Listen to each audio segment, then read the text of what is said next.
In today's beginner's guide, we're going to go over how to pick a place to call home for brand new players of 7 Days to Die. So let's get to it. But before we get started, it is the first video of the month, so I wanted to take a moment to say thank you to the members of Saven's Court. These individuals have gone above and beyond in their support of the channel by becoming YouTube members or Patreon members at the Knight tier or above. We're gonna start with the Knights of Saven's Court, and I want to say thank you to Knight Riot, Knight Cali Killer, and Knight Rick. Thank you guys very much for your support of Saven's World. Next up, we have the Baron/Baroness category, and a huge shout out and thank you to Baron Shank. Thank you, sir, for your support. And next up, let's take a look at the Count/Countess category, and a huge thank you goes out to Count Exile. Thank you very much for your support.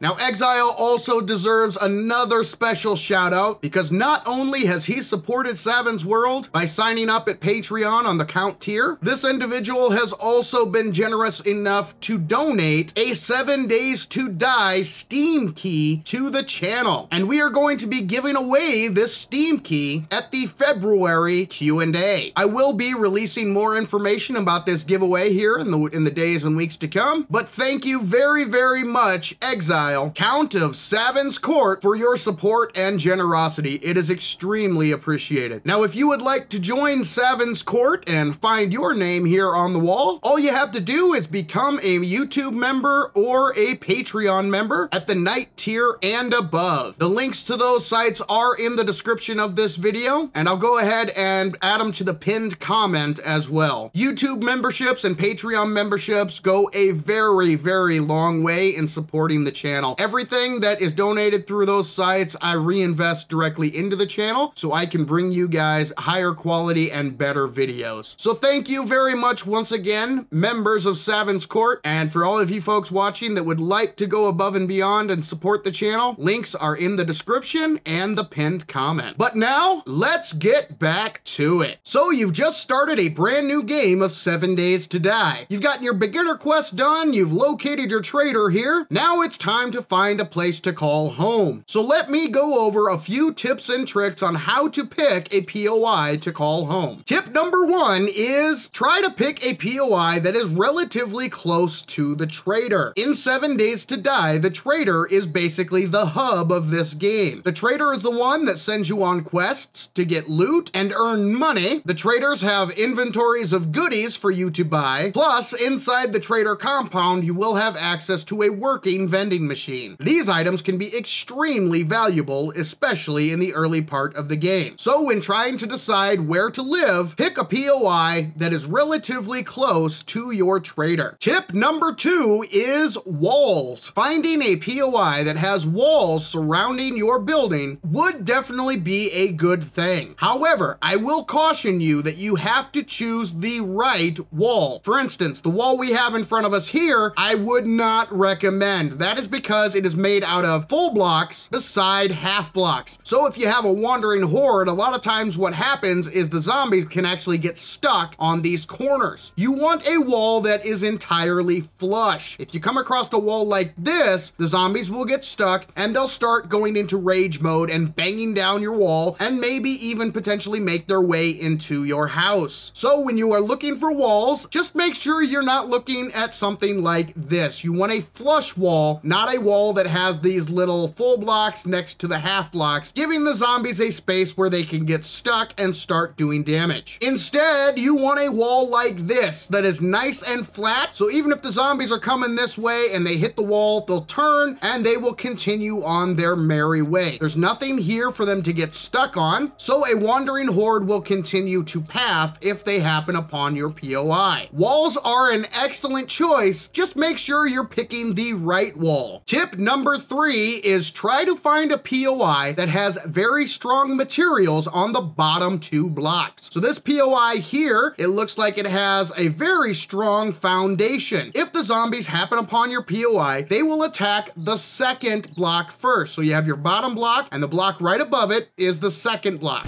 Now this is made out of concrete, so it has 2,500 hit points. So the zombies would have to damage this block quite a lot in order order to break it down. So tip number 3 is try to find a POI with a very strong foundation. You want the bottom 2 blocks of your POI to be as strong as possible. Tip number 4 is avoid single level houses and structures. It is always better to pick a minimum of a 2-story structure to call home. That way you can make your living space on the 2nd floor. That will keep you much safer from the zombies. If you choose a single level structure like this one here, all the zombies have to do is break into the structure and you are dead. There's nowhere to go. Now, yes, you could hang out on the roof, but there is nothing above you. It's always better to pick a POI that has a 2nd story as well as a rooftop. Then what you can do is fortify the POI so only you can get up to the 2nd level. You could also make yourself an escape hatch to the roof. So when picking a POI to call home, make sure that the POI has at least 2 levels. Tip number 5 is don't bite off more than you can chew. So here we have a police station POI. Now, if we go up to the wall, you'll notice that the walls are very secure. They're made out of concrete. It is a multi-level building. There are more than 1 story, meaning that if you wanted to, you could get up onto the 2nd floor and secure it. However, for brand new players, picking a big POI like this as your home can be very difficult because big POIs are filled with lots and lots of zombies. Before you can claim a POI for your own, you have to go in and clear it of all the zombie jerks. If you do not clear the POI beforehand, you run the risk of waking up any jerks inside and having them come munch on your gray matter. So when picking a POI to call home, do not bite off more than you can chew. This ties in directly to tip number 6. Sometimes it can be difficult to determine the tier level of a POI. So for brand new players, I would recommend this. Talk to your local trader. If you head inside and talk to your trader, you can go ahead and open up the Do You Have Any Jobs category. This will give you a list of 5 quests. Now in the very beginning, these are going to be tier 1 quests, meaning the POIs that this trader is going to send you to will also be tier 1. So if you are looking for a guaranteed tier 1 POI, hit up your trader and accept a tier 1 quest. It is just extremely important not to get overwhelmed trying to clear out a POI. So by accepting a tier 1 quest from the trader, you know that the POI you're heading towards is going to be a tier 1. Now once you've cleared out the POI and finished the quest, if you feel that that POI can be secured and is a good place to call home, go ahead and toss down your land claim block and get started securing the POI. Tip number 7 is time management. In 7 Days to Die, time can go by very quickly. It is extremely easy to lose track of time in this game. You need to make sure you leave yourself enough time to secure your POI. For brand new players, I would say come to a decision about where to call home by early afternoon at the latest. Remember, at 2200, when the sun goes down, the zombies get a whole lot more dangerous. You want to make sure that your chosen POI has been fortified and is secure from the zombie jerks well before that night bell hits. Do not drive yourself crazy trying to pick the perfect POI. Honestly, in this game, there is no such thing. There are some that are better than others, but ultimately it comes down to player preparation. You want to make sure you leave yourself enough time to prep your new home. So once you've found an acceptable POI, get to work securing that bad boy for the night cycle. Be sure to pick a room on the 2nd floor that is either windowless or upgrade/replace any existing windows with solid blocks. Go through the POI and remove all of the trash and noisemakers on the ground.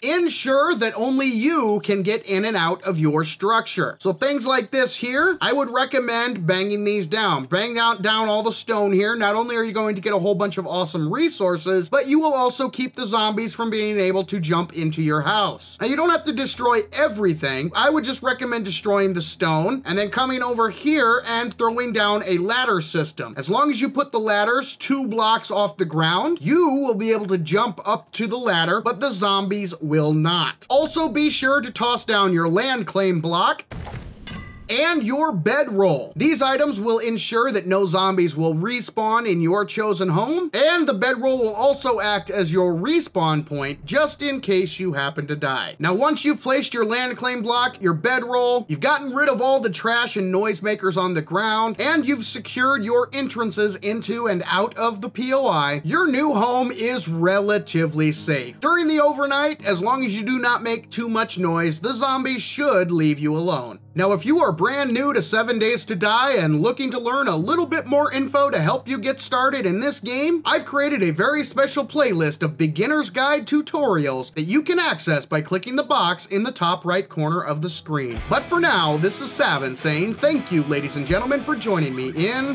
Saven's World. And remember, the average gamer is always king of the hill on the bell curve.